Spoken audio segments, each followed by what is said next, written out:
Hi everybody, in this video I'm going to be walking you through the 74LS93 4-bit ripple counter. But our goal this time, this is a follow-up to the previous video where I introduced that chip, and in this video we're going to adjust the upper count limit. So in other words, right now you can see that it's set up and it's functioning to count up from 0 all the way up to 15, which is F, okay, in hexadecimal. What if we wanted to count up from 0 to 9 instead? Okay, how would we do that? Okay, so what you'll notice here is, in fact, I made a mistake here. I already deleted this. We did previously have these connected to ground because we're not using these reset functions, okay? But if the way this chip functions is this. If both of these are ever a 1 at the same time, okay, at the same time, it will reset automatically to 0, 0, 0, 0, okay? So now our question becomes, can we make that happen? And it's really simple to do. So I went ahead and I deleted this ground that was here, okay, so they're not connected anymore. And I'm going to go out and I'm going to grab a couple of extra components. And you can see I've already kind of placed them in because I knew that this was coming, okay?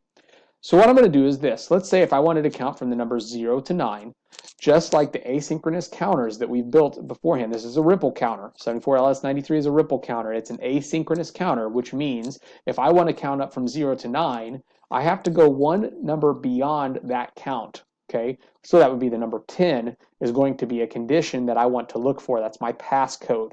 If the number 10 appears, rather than display, I want it to reset, okay? So I have to know how to program or how to count in binary in order to do this. And the number 10 in binary would be the number, I would have an 8 and I'd have a 2, but I would not have a 4 and I would not have a 1, okay?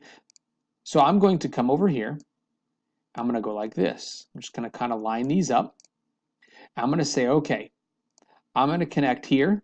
So I do not have a 1 and I do not have a 2, or excuse me, a 4, but I am going to have a 2 and an 8.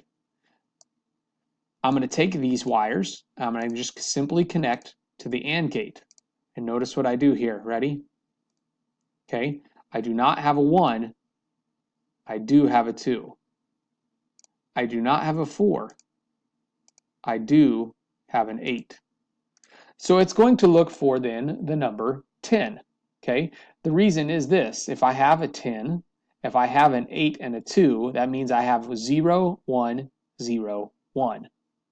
Okay, that would be the number 10. Again, 0, 1, 0, 1.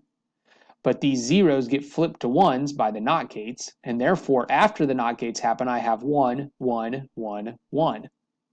Well, when all four conditions of an AND gate are met, this will put out a 1. And in an AND gate, it has to have all four conditions being met in order to turn this on.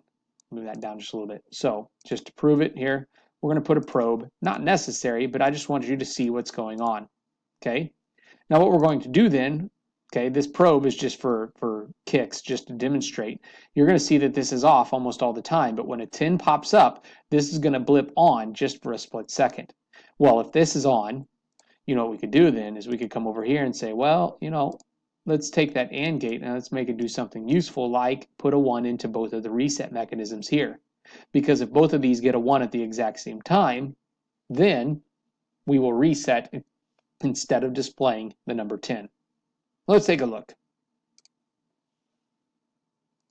2, 3, 4, 5. Watch this.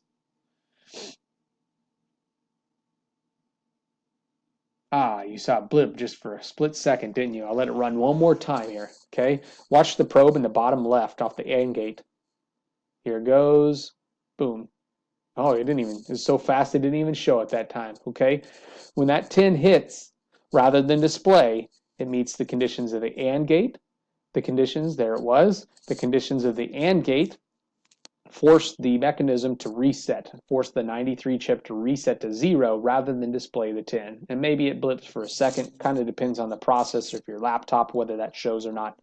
But that's how you use the 74LS93 and you limit the upper count to something other than 15. Hopefully that makes sense and you're able to go back and utilize this in projects in your class.